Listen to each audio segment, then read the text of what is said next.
လူမျိုးစုတုတ်တင်ရှင်းလင်းမှုပေါ့ genocide ပေါ့နော်။ genocide နဲ့ပတ်သက်လာလို့ရှိရင်အခုလက်ရှိ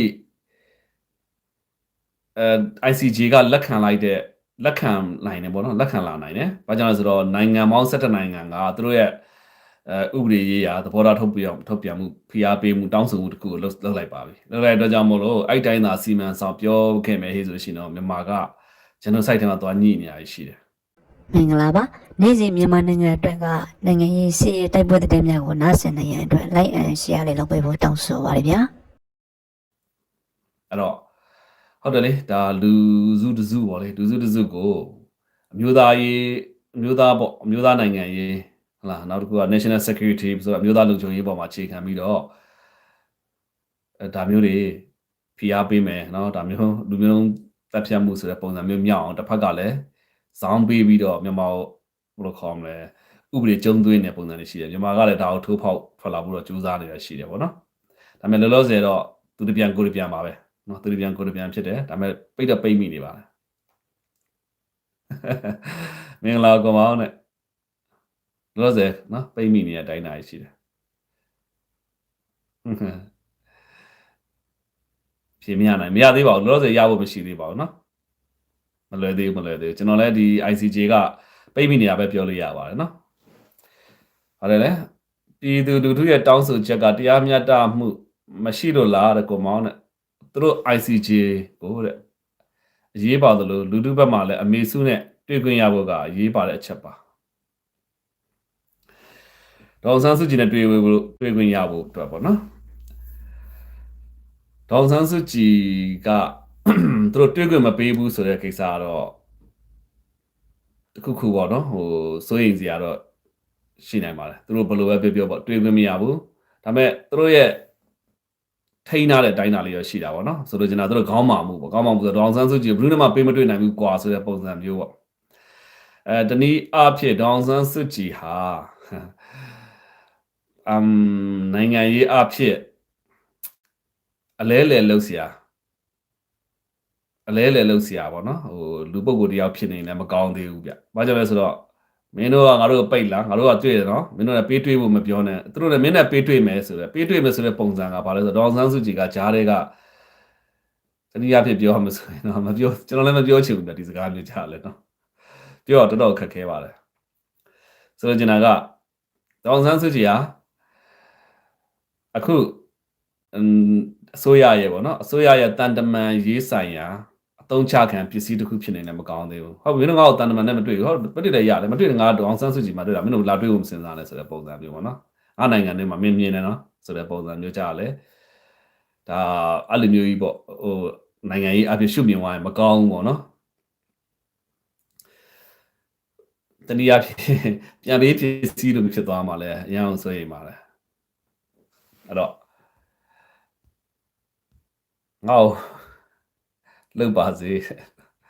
အမှုရင်ဆိုင်နေရတာတော့နဲ့နိုင်ငံတွင်းမှာလေရင်နဲ့ဘုံကျဲနေတာအမှုသာနိုင်သွားရင်တော့မတွေးဝင်စရာပါပဲကွန်မောင်းနဲ့ဟုတ်တယ်လေရင်နဲ့အခုသာလေရင်နဲ့ခင်ဗျားတို့တိတ်တော့ကျဲမှာမဟုတ်တော့ Geocopter တွေရှိရတယ် Gyrocopter တို့နော် Paramotor တို့ရှိတယ်လေကတကယ်လို့အမှပဲသုံးတော့မယ်ဟို drone ရှိမယ်အသေးခံ drone ရှိမယ်Geocopter တွေရှိမယ်နော်နောက်တစ်ခုက Paramotor တွေရှိမယ်ဒါတွေနဲ့ပဲသုံးရမှာဖြစ်တယ်နော်အဲ့တော့တစ်ဖက်ကလေချောင်းအသာစီးရနေပါပြီတစ်ဖက်ကလည်းလေချောင်းအသာစီးကလုံးဝသူတို့ပြင်ဆင်ထားတဲ့အစစ်ပြင်ဆင်ထားခဲ့ပြီးသားအတိုင်းကောင်းကောင်းဆောင်ရွက်နေနိုင်ပြီခင်ဗျားတို့ဒီပေါ့တော်လန်ရေးဘက်ကလည်းဒီပေါ့ကောင်းကောင်းပေါ့နော်ရက်တည်နိုင်နေတာတွေရှိတယ်အဲ့တော့နှစ်ဖက်အားမျှနေပါပြီဒါကြောင့်မို့စစ်ရေးနဲ့ပတ်သက်ပြီးတော့ကျွန်တော်သိမပြောချင်တော့တာရှိတယ်နော်မပြောချင်တော့ပါဘူးNLD ကိုထိုးချဖို့လုပ်ခဲ့တဲ့ရိုဟင်ဂျာကိစ္စကိုရှုကိုပတ် NLD ကိုထိုးချဖို့လုပ်တဲ့ရိုဟင်ဂျာကိစ္စပေါ့နော်ကိုရှုကိုပတ်တယ်ဆိုတော့NLD ထိုးချလို့လည်းမရပါဘူးเนาะဒီကိစ္စကကျွန်တော်ဘယ်ဆိုရတက်ရင်ဆိုင်ရမှာဖြစ်တယ်ရင်ဆိုင်မှာဖြစ်တဲ့အတွက်ကြောင့်မလို့တော့ရှုပတ်လဲနိုင်ငံပတ်တာလေသူတို့ပတ်တာမဟုတ်ဘူးဟုတ်ပြီလားအဲ့တော့အစိုးရပတ်တာလေအဲ့တော့တခုရှိတာပေါ့ ICC ကိုဆက်လက်ပြောင်းရွှေ့ပေးလိုက်မယ်ဟိဆိုလို့ရှိရင်တော့ကျွန်တော်တို့အဲ့မှာဟုတ်ပါတယ်သူတို့ပါအကုန်လုံးပတ်မဲ့အစီအစဉ်ရှိတယ်เนาะလူကြီးတွေအကုန်လုံးထိကြပါလိမ့်မယ် ICC ကနေ ICC ဖန်ဝရန်ထုတ်လို့ရှိရင်တော့ ကိုလူကြီးတွေသွားရေးလာရေးလုံးဝဘယ်လိုခေါ်မလဲဆိုရင်ကြက်တဲသွားမယ်ပေါ့နေမြေကျင်းသွားမယ်ပေါ့ဗျာနော်နေမြေကျင်းသွားမယ်ဆိုတာကဗလာဒီမီယာပူတင်ကို ICC ကဖမ်းဝရမ်းထုတ်တယ်ဘာကိစ္စစီရလဲနိုင်ငံကြီးကအားကောင်းနေတဲ့ဟာကိုသူ့နိုင်ငံမှာသူ့ကိုစန့်ကျင်တဲ့သူမရှိဘူးသူ့နိုင်ငံမှာပြီးတော့သူ့နိုင်ငံချမ်းသာတယ်နိုင်ငံကြီးကလည်းအကြီးကြီးပဲစူပါပါဝါနိုင်ငံကြီးဘယ်သူမှဂိမ်းမဆိုင်ဘူးသူတရားမင်းလာစင်းအုပ်ချုပ်လဲမြန်မာပြည်ဟာဘလို့နီးနဲ့မကောင်းလာမှာမဟုတ်ဘူးเนาะအဲ့ဒီတော့ကြောင့်မလို့ကျွန်တော်နိုင်ငံမှာခေါင်းဆောင်ကောင်းမရှိဘူးခေါင်းဆောင်ကောင်းရဲ့နောက်မှာကျွန်တော်တို့ကเนาะခေါင်းဆောင်ကောင်းရဲ့လက်အောက်မှာတည်ငြိမ်စွာနေနိုင်မယ်ခေါင်းဆောင်ကောင်းတယောက်ရဲ့အနောက်မှာရပ်တည်နိုင်မယ်အခုတော့ကြည့်ကျွန်တော်နိုင်ငံဟာခေါင်းဆောင်ကောင်းမရှိတဲ့အတွက်ကြောင့်မို့လို့နိုင်ငံဟာဘလို့မှ तू က performance ဆိုတော့ဘိုးချုပ်မင်းကြီးမင်းအောင်လိုင်းနဲ့သူ့ကိုသူခေါင်းဆောင်ကောင်းလို့ तू ထင်နေမှာပဲဒါပေမဲ့ तू ကခေါင်းဆောင်ကောင်းမဟုတ်ပါဘူးเนาะခေါင်းဆောင်လည်းမဟုတ်ဘူးခေါင်းဆောင်မှုနေရာကိုအတင်းအာဓမဝင်ယူတာဖြစ်တယ်အတင်းအာဓမဝင်ယူတဲ့ခါကျတော့စန့်ကျင်ပုံကံမှုရင်ဆိုင်ရမှာဒါကမလွဲမသွေပဲဖြစ်တယ်အဲ့တော့ခေါင်းဆောင်အစ်စ်မှန်ကိုလူမှန်နေရာမှန်ပြန်ထားပေးနိုင်မှမြန်မာနိုင်ငံငြိမ်းချမ်းမှာပါเนาะလူမှန်နေရာမှန်မပေးနိုင်သေးရတော့ခေါင်းဆောင်ကောင်းရှိမှာမဟုတ်မြန်မာနိုင်ငံမှာလူမှန်နေရာမှန်လိုပါတယ်ကောမောင်းနဲ့အသက်အရွယ်တစ်ခုရောက်မြန်မာနိုင်ငံမှာအခြေချမှာလားပြောရပါတဲ့ကျွန်တော်မြန်မာပြည်မှာပဲအခြေချမှာပါเนาะမြန်မာပြည်ကိုပဲကျွန်တော်ချစ်ပါတယ်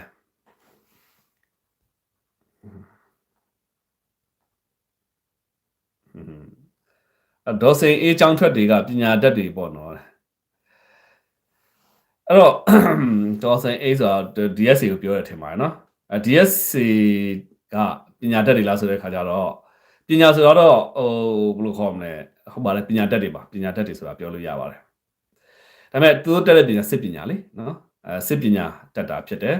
နောက်တစ်ခုကပညာဆိုသည့်၄ယောက်ကကျန်တဲ့နိုင်ငံရေးစီးပွားရေးလူမှုရေးတွေကြတော့သူတို့တွေအနေနဲ့ကအားနေတယ်။ဘာကြောင့်အားနေလဲဆိုတော့စာအုပ်ထဲမှာသင်ကောင်းနိုင်ငံရေးကိုစာအုပ်ထဲမှာသင်ကောင်းသင်လာလိမ့်မယ်။ဒါပေမဲ့နိုင်ငံရေးတကယ်တမ်းလောက်တက်တဲ့နိုင်ငံရေးပညာကပြည်သူလူထုနဲ့တကယ်တမ်းထဲထဲဝင်ရှိမှာစစ်သားတွေကနော်DSA စတက်ခဲ့ရ16နှစ်ဗျာ16နှစ်18နှစ် DSA ခေါ်တယ်။အဲ့ဒီကပြည်သူလူထုနဲ့ကင်းကွာသွားပြီ။သူတို့ကပြည်သူလူထုလက်တွေ့ဘဝနဲ့ကင်းကွာသွားပြီ။သူတို့ကိုစစ်ထဲမှာမခေါ်မှဆိုတော့စစ်ပညာပဲသင်ပေးလိုက်မှာ။စစ်ပညာပြောရချင်းသူတို့တတ်ထားပါတယ်ဆိုတော့ဒီစီမံခန့်ခွဲရေးတို့နိုင်ငံရေးပညာတွေဆိုတာကစစ်တပ်ကရိုက်သွင်းထားတဲ့ပညာပဲတတ်မယ်တကယ်လက်တွေ့နိုင်ငံရေးနဲ့ကြာသူတို့အကွင်းကွာသွားပြီကင်းကွာတဲ့ကြောင့်မို့လို့သူတို့တက်တဲ့ပညာစစ်ပညာပဲတက်လိုက်မယ်နိုင်ငံရေးပညာစီးပွားရေးပညာနဲ့ဒီလူမှုရေးပညာတွေကသူတို့မှာလုံးဝအားနေတယ်အဲကြောင့်မို့လို့စစ်သားအလုံးမလုပ်ဘဲနဲ့နိုင်ငံရေးလုပ်တယ်နော်ဒီစီးပွားရေးလုပ်တယ်လို့ခေါ်မယ်လူမှုရေးလုပ်တယ်ဆိုဘယ်လိုမှအောင်မြင်မှာမဟုတ်ဘူးနိုင်ငံမှာအောင်မြင်ခြင်းအကြောင်းရင်းဟာဒါဟာနံပါတ်1ပဲနော်မှန်တရားချစ်လို့မြတ်လို့လေးစားပါဟုတ်ပါတယ်ကျွန်တော်ပြောခဲ့ပါတယ်နော်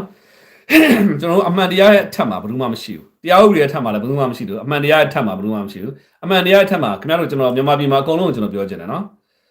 ်ကျွန်တော်ခင်ဗျားတို့မွေးစုကောင်းစုနိုင်တယ်နော်ကျွန်တော်ကြည့်မရကောင်းကြည့်မရနိုင်တယ်ဒါပေမဲ့ခင်ဗျားတို့သိထားမှာကအမှန်တရားရဲ့အထက်မှာဘယ်သူမှမရှိဘူးဆိုတော့ဝါဒလေးတော့ခင်ဗျားတို့ရင်ထဲမှာလည်းရှိစေချင်တယ်အမှန်တရားအထက်မှာအဘရှိတယ်လို့မလုပ်စင်တယ်နော်ဥပဒေရဲ့အထက်မှာဘယ်သူမှမရှိစေနဲ့ICC ကဝရမ်းဘယ်တော့ထွက်လာနိုင်လောက်မလဲတဲ့ ICC ဝရမ်းကဒီ ICJ မှာရှုံးမှာပါ ICJ ရှုံးမှာသာ ICC ဝရမ်းထွက်လာနိုင်တယ်နော်ခေါင်းဆောင်ကောင်းဆိုတာတဲ့အများပြည်သူကိုမျက်နှာမူတာခေါင်းဆောင်ကောင်းပါတဲ့အေးပေါ့ခေါင်းဆောင်ကောင်းဆိုတာအများပြည်သူလူထုကိုမျက်နှာမူတာဒါနောက်ပိုင်းပေါ့ဗျာနော်နောက်ပိုင်းဒါပေမဲ့ပြည်သူလူထုကတကယ်တမ်းရွေးချယ်တင်မြှောက်လိုက်မှသာလင်ဒါပြည်သူကသူတို့တင်တဲ့ခေါင်းဆောင်သူတို့တင်တဲ့ခေါင်းဆောင်မှသူတို့လိုက်မှာပေါ့တရားရောက်ကဓာတ်နဲ့တနက်နဲ့လာပြီးသူတို့ငါးနောက်လိုက်ဆိုလို့ရှိရင်ကြောက်လို့လိုက်ကောင်းလိုက်နိုင်တယ်ဒါပေမဲ့တော့သူတို့ရင်ထဲကလိုက်တာမဟုတ်တဲ့အတွက်ကြောင့်ဒီခေါင်းဆောင်လည်းအဆင်မပြေနိုင်ဘူးလို့ဒီပြည်သူလည်းအဆင်မပြေနိုင်ဘူးအဲ့တော့ပြည်သူလူထုကရွေးချယ်တင်မြှောက်လိုက်တော့သူနေရာရစေချင်ပါတယ်အခုလိုမျိုးကျွန်တော်မြန်မာပြည်မှာကြတော့သူပြည်သက်နဲ့သူ့ဟာသူရွေးချယ်တင်မြှောက်သွားတာလေပြည်သူလူထုတရလုံးကပါဝင်ပြီးရွေးချယ်တင်မြှောက်သွားတာမဟုတ်တဲ့အတွက်ကြောင့်မလို့သူ့ရဲ့သူ့ဇက်ကကြမယ်နိုင်ငံရေးအခင်းချင်းပဲရှိတယ်အဲ့တော့ခေါင်းဆောင်ဒီအခုတက်လာတဲ့အစိုးရလည်းခေါင်းဆောင်ကောင်းမဟုတ်ပါဘူးเนาะအခုတက်လာမဲ့သမ္မတကလည်းခေါင်းဆောင်ကောင်းမဟုတ်ပါဘူးဘာကြောင့်လဲသူတို့ကိုဘယ်သူမှရွေးချယ်လိုက်တာမဟုတ်ဘူးသူတို့ရက်နဲ့သူတို့ဇက်သူတို့ပြည်သက်နဲ့သူတို့ဇက်ခွန်နဲ့မှာပေါ့ကိုဖဲကိုယူကိုချိုးပြီးတော့တခါလဲတက်လာတဲ့ခေါင်းဆောင်တွေဖြစ်တဲ့အတွက်ကြောင့်မလို့တော့သူတို့လည်းပြည်သူလူထုရဲ့ပူးပေါင်းမှုကိုအပြည့်အဝရရှိမှာမဟုတ်ပါဘူးပြည်သူလူထုရဲ့ပူးပေါင်းဆောင်ရွက်မှုအပြည့်အဝမရရှိလို့ရှိရင် သူတို့ဘက်မှာလည်းရက်တည်ရပြည်သူရှိမှာပဲပြည်သူလူထုကြောက်သွေးကွဲမယ်ပြည်သူလူထုရဲ့ပူးပေါင်းဆောင်ရွက်မှုလည်းမရှိဘူးဆိုလို့ရှိရင်ဒီနိုင်ငံရှေ့လျှောက်ကဆက်ပြီးတော့ငက်ပြက်ပြီးတော့ကွဲလဲပြီးတော့တခါသွေးတွေကွဲကြအောင်ပါဘာမှမထူပါဘူးနော်ရိုင်းမမျောလင့်ထားမှာမြန်မာနိုင်ငံမှာနိုင်ငံရေးအမြင်စီရေးအမြင်စီးပွားရေးအမြင်အုပ်ချုပ်ရေးအမြင်နိုင်ငံတကာအမြင်သိမှန်တာပါဗျာနော်ကိုမောင်ကြီးမြန်မာနိုင်ငံကစစ်တပ်အုပ်ချုပ်တာတဲ့နှစ်30ကျော်ပါပြီတဲ့နှစ်30ကျော်မကောက်ထင်တယ်နော်စစ်တပ်အုပ်ချုပ်နေဘာလို့နိုင်ငံဆင်းရဲနေရလဲပြည်သူအများစုကအလုံးမလုံးလို့လားတဲ့ပြည်သူကပညာမတက်ကြလို့လားဆိုတော့ပြည်သူလူထုမှာလည်းပြစ်မရှိသလိုခုစစ်တပ်အုပ်ချုပ်နေပေမဲ့သူတို့လည်းပုံမှန်လင်းပြောလို့ရှိရင်တော့သူတို့တာဝန်သူတို့ဆောင်ရွက်ပြီးတော့အလုပ်ကိုလှင်းနေမြန်မြန်နဲ့ဆောင်ရွက်နေရရှိပါတယ်တော့ပါတယ်နော်အလုပ်လုပ်ကြပါတယ်စစ်တပ်အုပ်ချုပ်နေဘယ်သူပဲအုပ်ချုပ်ပါနော်ကောင်းတာလို့ကျွန်တော်တို့အားပေးရမှာဖြစ်တယ်စစ်အုပ်ချုပ်ရေးဖြစ်နေသည်လျောက်ပေါ့ခက်တာကဘာလဲဆိုတော့ဆန္ဒကျွန်တော်ပြောသလိုပါဗျာနော်စစ်သားကလည်းစေတနာအရန်ပါတဲ့အတွက်ကြောင့်မို့ဝင်အုပ်ချုပ်တာပြည်သူလူထုကလည်းမကြိုက်ဘူးပြည်သူမကြိုက်လို့ရှိရင်ပြည်သူပူးပေါင်းဆောင်ရွက်မှုမရဘူးပြည်သူပူးပေါင်းဆောင်ရွက်မှုမရလို့ရှိရင်ပြည်သူကြားထဲကနေပြီးတော့ဘယ်လိုခေါ်မလဲစန့်ကျင်တာအမျိုးမျိုးရှိတယ်တချို့ကမပူးပေါင်းမဆောင်ရွက်ခြင်းပေါ့နော်အကြမ်းမဖက်တဲ့နီးလန်းနဲ့စန့်ကျင်တာတချို့ကကြတော့သူတို့စန့်ကျင်တဲ့ပုံစံလေးကတစ်မျိုးနော်တချို့ကြတော့လုံးဝဘယ်လိုခေါ်မလဲဆိုတော့ဘေးတိုက်လိုက်ကြတာပေါ့ဗျာနော်တချို့ကြလက်နက်ကင်ရေးစန့်ကျင်တာအဲ့တော့ဆိုလိုချင်တာကစစ်တပ်လည်းစေတနာကောင်းကောင်းနဲ့အလုပ်လုပ်နေတာပါပဲဒါပေမဲ့ပြည်သူကမကြိုက်ဘူးလေပြည်သူဘာကြောင့်မကြိုက်လဲဆိုတော့သူတို့တင်ထားတဲ့အစိုးရကြတော့သူတို့တင်ထားတဲ့ခေါင်းဆောင်ကြတော့ဖမ်းတယ်ဟလာဖမ်းတယ်ခဏဖြုတ်ချခံရတယ်သူတို့ကနေပြီးတော့ခေါင်းဆောင်တက်လို့နေမှာတော့ပြည်သူမပေးတဲ့နေရာကိုဝင်ယူတဲ့အတွက်ကြောင့်မို့လို့မြန်မာနိုင်ငံဟာဘယ်လိုခေါ်မလဲခေါင်းဆန္ဒကျွန်တော်ပြောသူခေါင်းဆောင်ကပကိုးသွားပြီးတော့ဒါလည်းပြည်သူကတညင်ဘက်ရောက်နေတဲ့ပုံစံမျိုးဖြစ်နေတယ်အဲ့တော့တက်ညီလက်ညီမလော်တဲ့အတွက်ကြောင့်မလို့နိုင်ငံဟာစီလုံးချင်းဘလို့မှမရှိဘူးစီလုံးချင်းရှိဖို့ဆိုတာတရားမျှတမှုရှိရမယ်တရားမျှတစွာနဲ့ရွေးချယ်ထားတဲ့ခေါင်းဆောင်နေရာယူဖို့လိုတယ်ဘယ်သူပဲဖြစ်ဖြစ်တော့ဥပမာအွန်လိုင်းပဲဖြစ်ဖြစ်ကြိုက်တဲ့လူနော်တက်ကျွန်တော်တို့ကပုံကိုယ်စဲမရှိဘူးအဲ့တော့စစ်တပ်အုပ်ချုပ်လို့ပျက်စီးတာလည်းမဟုတ်သလိုပြည်သူစင်းရဲလို့ပြည်သူကဘယ်လိုခေါ်မလဲပြင်းလို့လည်းမဟုတ်ပါဘူးဘာကြောင့်လဲဆိုတော့ပြည်သူတင်ထားတဲ့ခေါင်းဆောင်မဟုတ်တာတခြားပြည်သူတင်ထားတဲ့ခေါင်းဆောင်ကိုလည်းဒါမျိုးတရားလွတ်လွတ်ပေါ့နော်သူတို့အမြင်ပေါ့သူတို့အမြင်နဲ့သူတို့ဆိုပြီးတော့ဝင်ရောက်ချဲလဲစီမံတာတွေခါနိုင်ငံကိုပျက်စီးစေတာပါအဲ့ဒါကြောင့်မို့လို့နိုင်ငံရေးမှာစစ်တပ်ကိုလိုအပ်တာတဲ့ပိုပြီးပါဝါအာဏာတွေပေးထားတဲ့2008အခြေခံဥပဒေအရပြင်ရမယ်။ဘာကြောင့်လဲဆိုတော့ဗျာနော်အခုလိုမျိုးဒီနိုင်ငံရေးအခင်းချင်းကြီးဒါမျိုးပျက်စီးသွားတဲ့အကြောင်းရင်းက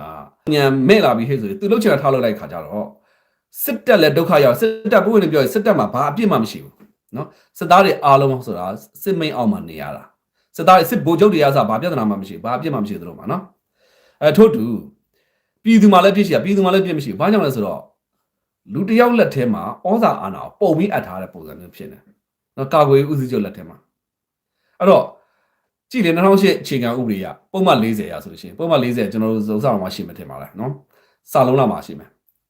ဒီမှာပုံမှန်40ခန်းငယ်လောက်မှာဖြစ်ပါလိမ့်မယ်နော်ပုံမှန်40ခန်းငယ်လောက်မှာရှိတယ်စစ်တပ်ကလိုအပ်လို့ရှိရင်အာဏာကိုဝင်ရောက်ထိန်းလို့ရမယ်အခြေခံဥပဒေကာကွယ်ရမှာလဲစစ်တပ်ဖြစ်တယ်စစ်တပ်ကဘယ်လိုလဲစစ်ကောင်းဆောင်လက်အောက်မှာပဲရှိတယ်နော်အဲ့တော့ပုံမှန်20စလုံးပုံမှန်40ခန်းငယ်နော်အဲ့တော့ပြီးတော့အမျိုးသားနိုင်ငံပုံမှန်6စလေအမျိုးသားနိုင်ငံရဲ့ဥဆောင်မှုခံတာစစ်တပ်လက်ထဲမှာပဲအရာရာဟာပုံရောက်နေတာစစ်ကောင်းဆောင်ရဲ့လက်ထဲမှာလိုအပ်တာတဲ့ပို့ပြီးရှိနေတဲ့ခါကျတော့ထိန်းချောင်းမှုပါမရှိတော့ဘူးအဲ့တော့မြန်မာနိုင်ငံဒါမျိုးတစ်ခုဒုက္ခရောက်သွားတယ်ဆိုတာမျိုးဟာဒီစစ်ကောင်းဆောင်ရဲ့စင်ချင်ဉာဏ်မဲ့တဲ့လောက်ရက်ကြောင့်ဘယ်လိုခေါ်မလဲဒုက္ခရောက်ကုန်တာပါပြည်သူတွေအကုန်လုံးနော်ဘိုးချုပ်ကင်မှုထက်ပိုတော့တအူးဆံမိုင်းစနစ်လိုဖြစ်နေတာအတာသိမ့်မှန်တယ်အဲ့2008အခြေခံဥပဒေကစစ်တပ်လက်ထက်မှာလိုအပ်တာတဲ့ပို့ပြီးတော့အာဏာကရှိနေတယ်မရှိရမဟုတ်ကျွန်တော်ပြောတာစစ်တပ်အင်အားချိန်ကိုရှာကြည့်ထားရမယ်ဒါပေမဲ့လိုအပ်တာတဲ့ပို့ပြီးရှိနေတယ်လိုအပ်တာတဲ့ပို့ပြီးရှိနေအောင်မှာ तू ကဘယ်လိုခေါ်မလဲဆိုလို့ရှိဒီလက်တလုံးချလောက်သွားတဲ့အခါကျတော့နိုင်ငံကခုလိုမျိုးပြည်သူစစ်သားတွေလည်းရတာပိုးစိုးပတ်သက်တွေရတာစစ်တီမိသားစုတွေလည်းမျက်ရည်နဲ့မျက်ခွက်နော်သူတို့တွေငိုကြွေးတေချေရလို့ပြည်သူကမငိုရဆိုတော့ပြည်သူလည်းငိုကြွေးနေရတာမျက်ရည်နဲ့မျက်ခွက်နော်ဒီကြားထဲကတော်လန်နေတဲ့ဒီလက်နက်ကင်တွေနော်လက်နက်ကင်တွေရဲ့တေရမျက်ရည်နဲ့မျက်ခွက် အဲ့ဒါဘုရုကြောင့်လဲ2008ခြေခံဥပဒေရတိဆောက်ထားတဲ့ဒီမိုကရက်တစ်ရန်နေရဟာစစ်ကောင်းဆောင်ပေါ်မှာလိုအပ်တာထက်ပိုပြီးတော့ပေးထားတဲ့အာဏာတွေကြောင့်ဒီစစ်ကောင်းဆောင်ရဲ့အစဉ်ချင်းညံပေါ်မှာ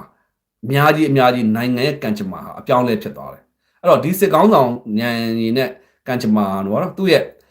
ဘယ်လိုခေါ်မလဲဆိုတော့သူ့ရဲ့လုပ်ရက်တစ်ခုဟာနိုင်ငံတည်ဆိုလည်းတည်သွားနိုင်တယ်ရှင်ဆိုလည်းရှင်သွားနိုင်ဆိုတော့ပုံစံမျိုးဖြစ်သွားတယ်အားကြောင့်မို့ပါเนาะဒီအခုခင်းချင်းတစ်ခုလုံးဟာစစ်ကောင်းဆောင်တယောက်ရဲ့စင်ကြင်ညံမဲ့တဲ့လုပ်ရက်ကြောင့်စစ်တပ်ကောပြည်သူကောနိုင်ငံကောအကုန်လုံးဒုက္ခရောက်ရတာဖြစ်တယ်အဲ့တော့2008ချိန်အောင်တွေပြင်မယ်ဆိုရင်စစ်ကောင်းဆောင်ကိုလိုအပ်တာတဲ့ပို့ပြီးတော့ပေးထားတဲ့ခေါ်မယ်ဒီဩဇာအမိန့်တွေကိုရှော့ချပါเนาะတကယ်ဆိုရင်တိုင်းရင်းသားတွေကိုဒန်းတူအခွင့်အရေးပေးပြီးတော့စီစီလုံထားပေးတဲ့နာလက်ဝါးကြီးအုပ်ချုပ်လို့မရဘူးလေဒါမှန်ပါလေတိုင်းရင်းသားတွေဆိုတဲ့နေရာမှာလေတိုင်းရင်းသားတွေဘက်ကလည်းနားလည်ဖို့တော့လိုတယ်တိုင်းရင်းသားတွေကလည်းဘယ်လိုခေါ်မလဲဆိုတော့ခေဟောင်းသူတို့တိုင်းရင်းသားပေါ့ကချင်ပြည်နယ်ပေါ့နော်ထားပါတော့ကချင်ပြည်နယ်ဟာ1948ကကချင်ပြည်နယ်မဟုတ်တော့ဘူး2026ကချင်ပြည်နယ်ဆိုတာသိဖို့လိုတယ်အဲ့တော့ပြောမှဆိုလို့ရှိရင်ပေါ့ဗျာနော်ဟိုအပြိုရည်စစ်နဲ့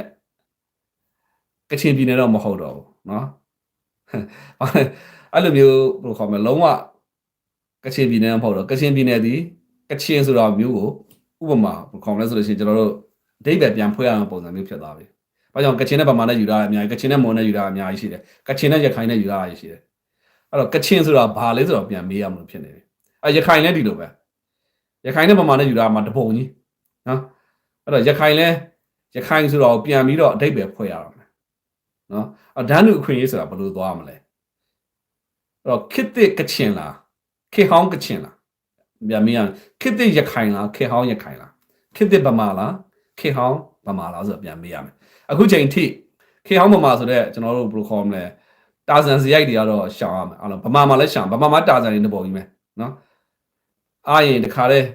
ကချင်ကလည်းကချင်မျိုးဘာသာသာသနာရခိုင်လည်းရခိုင်မျိုးဘာသာသာသနာဗမာလည်းဗမာမျိုးဘာသာသာသနာဒီအမျိုးသားရေးအားပြိုင်နေကြတယ်အားလုံး DNA ဖောက်စစ်တဲ့ခါကျတယောက်မှဖမှာမစစ်ဘူး